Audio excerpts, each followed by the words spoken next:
এগুলো নিয়ে প্রায় ওনার সাথে কথা বলি, যে সমস্যাগুলো আমরা এখানে উত্থাপন করবো। বীরবরনাথ প্রীতিলতা ওয়াদ্দেদারের পূর্ণ জন্মভূমি পুরুলিয়া, ব্রিটিশ বিরোধী আন্দোলনের বিপ্লবী তীর্থকেন্দ্র, আব্দুল করিম সাহিত্য বিশারদ, মনিরুজ্জামান ইসলামাবাদী, আহমদ শরীফের স্মৃতিধন্য পটিয়া, শিক্ষা সংস্কৃতি ও স্বতন্ত্র ঐতিহ্যের অনন্য অসাধারণ। এই সমৃদ্ধ জনপদে আমরা লক্ষ্য করেছি এখনো প্রজনন এবং মাতৃ স্বাস্থ্য সেবা ও মেয়েদের শিক্ষার হার শতভাগ নিশ্চিত করা যায়নি।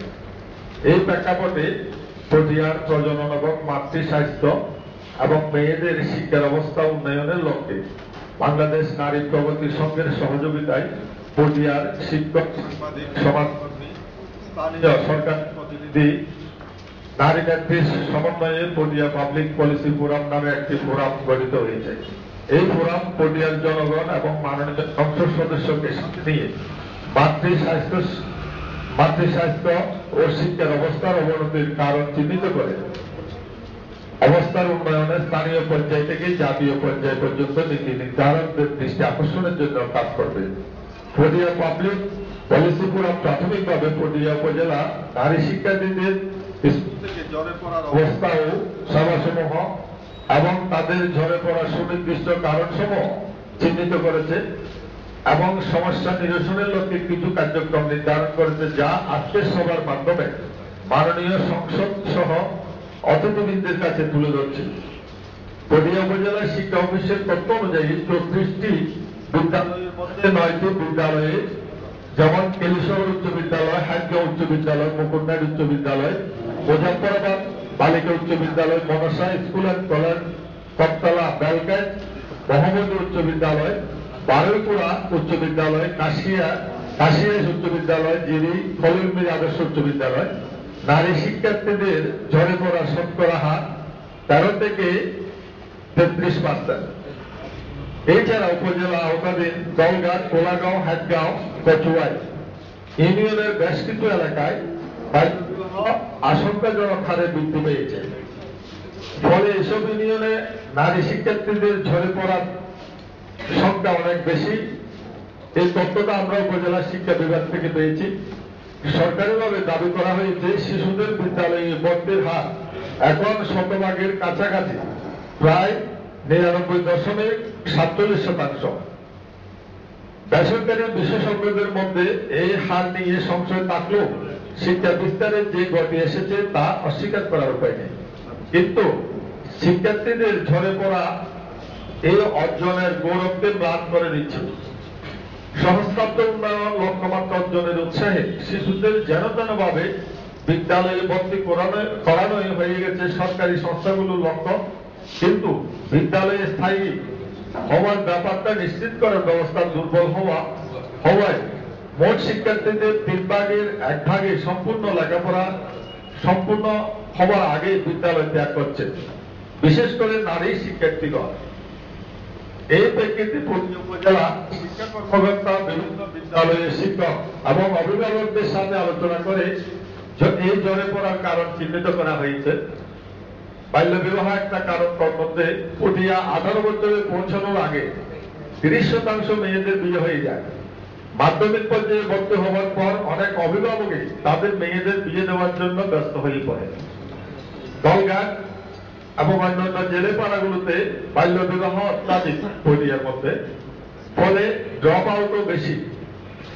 আরেকটা কারণ হচ্ছে অভিভাবকদের অসচেতনতা, নিম্ন আয় শিক্ষার্থী ছেলে মেয়েদের গৃহস্থালী কাজে যুক্ত করা ও নিজেদেরকে নিরক্ষরতার কারণে সন্তানদের স্কুলে পাঠানো হয় না। নিরক্ষর অভিভাবকদের শিক্ষার প্রতি অনাগ্রহ থাকায় নারী শিক্ষার্থীদের স্কুলে যাওয়া হয় না। আরেকটি কারণ হচ্ছে দারিদ্রতা। সমন্বয়ে আশিয়া, কোলাগাঁও, হাটগাঁও, কচুয়াই ইউনিয়নের কিছু অঞ্চল তুলনামূলকভাবে পটিয়ার দারিদ্র পীড়িত এলাকা, যার কারণে এসব অঞ্চলে মাধ্যমিক পর্যায়ে ড্রপ আউট শিক্ষার্থী বেশি। কচুয়াই চা বাগান এলাকার নিরক্ষরতার হার 95%। এর উপরে বর্তমানে এলাকার কিছু উদ্যমী যুবক একটি ইনফরমাল স্কুল পরিচালনা করছে। এছাড়া দরিদ্র পরিবারের শিক্ষার্থীগণ আয়মূলক কাজে যুক্ত হলে বিদ্যালয় ত্যাগ করে। নিরাপত্তাহীনতার কারণ, উত্তক্তকরণ ও নিরাপত্তাহীনতার কারণেও অনেক সময় নারী শিক্ষার্থীদের স্কুলে পাঠানো হয় না। আরেকটা কারণ হচ্ছে অপেক্ষাকৃত অনগ্রসর শিক্ষার্থীদের প্রতি স্কুল ব্যবস্থাপনা কমিটির বিশেষত শিক্ষকগণ কোন বিশেষ ব্যবস্থা না নেওয়ার ফলে তারা স্কুলে যেতে আগ্রহ হয় না। আরেকটা কারণ অভিভাবক সভা নিয়মিত না হওয়া, অসচেতন অভিভাবকদের কাউন্সিলিং নিয়মিত হয় না, যার কারণে নারী শিক্ষার্থীদের স্কুলে পাঠানোর ক্ষেত্রে ঝুঁকি তৈরি হয়। যেমন অনেক স্কুলে যেখানে নারী শিক্ষার্থীগণ অধ্যয়নরত, নারী শিক্ষার্থীদের জন্য পৃথক টয়লেটের ব্যবস্থা নাই, দুর্বল মনিটরিং ব্যবস্থা, পর্যাপ্ত পরিবেশনের ব্যবস্থা না থাকায় উপবৃত্তি সহ সরকারি নানা প্রণোদনা সত্ত্বেও অনেক নারীদের স্কুলে যুক্ত হওয়ার বিষয়টি ভালো তা স্থায়ী হয় না। এসব বিষয়গুলো আমরা মোটামুটি আমাদের তথ্যপত্র আমরা যেভাবে পেয়েছি আমরা সংগ্রহ করেছি। আমি একটু আপনারা তো বললেন যে আপনারা রেগুলার এই বিষয়গুলো নিয়ে এমপির সঙ্গে কথা বলেন। এমপি স্যার উনি কিভাবে এই সিচুয়েশনটা ইমপ্রুভ করার জন্য উনি কি ব্যবস্থা গ্রহণ করছেন বা করবেন বলে আপনাদের সঙ্গে আলাপ করেছেন? না, আমরা যে বিষয়টা উপস্থাপন করেছি তা মাসিক সমন্বয় সভা যেটা হয় উপজেলা লেভেলে, এবং বিভিন্ন চেয়ারম্যান গুলো বিষয়গুলো উত্থাপন করেছে। বিশেষ করে আমাদের যে স্কুলগুলো কমিটির বিভিন্ন দ্বন্দ্ব, বিভিন্ন কারণে শিক্ষার ব্যবস্থা যে দুর্বল এবং নারী শিক্ষাদের যে টয়লেটের কথাটা এখানে উঠে এসেছে, তো বারবার একটা কথার উপর জোর দিয়েছে, শিক্ষা কর্মকর্তাকে বলেছে যে এটার ফলো আপটা বাড়াতে হবে, মনিটরিং বাড়াতে হবে, এবং যে কমিটিগুলো যে দ্বন্দ্ব নিরসনে স্থানীয় যারা লিডার তাদেরকে এগিয়ে আসতে হবে এবং অভিভাবক সভা বাড়াতে হবে। এই বিষয়গুলো উনি সমন্বয় সভায় প্রায় বলে যাচ্ছেন, কিন্তু বলে যাওয়াটার মধ্যে তো হচ্ছে না। অনেক বিষয় আছে যেগুলো হয়তো উনি মিটিং এ বলে গেলেন, কিন্তু বাস্তবতা দেখা যায় ওই যারা এই দায়িত্বগুলো পালন করবে তাদের মধ্যে অনেক গ্যাপ। তাদের মধ্যে গ্যাপ হচ্ছে মানে তারা এই কাজগুলো অনেক সময় এই অর্ডারগুলো তারা যথাযথভাবে পালন করে না। এখন আপনাদের কি ধারণা,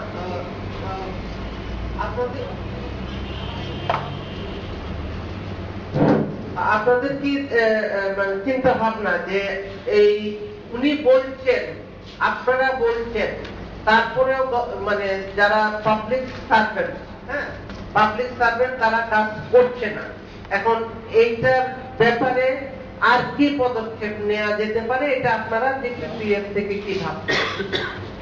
আমাদের বিষয়টা হচ্ছে আমাদের এই ফোরামের যারা মেম্বার, আমাদের এই মেম্বারদের একটা টিম, আমরা ওইসব স্কুলের যদি কোনো একটা সভা, বিশেষ করে অভিভাবক সহ একটা যদি সভা করতে পারি ওই স্কুলগুলোতে, আমার মনে হয় তাদের অনেকগুলো পরিবর্তন আমরা হয়তো আনতে পারি।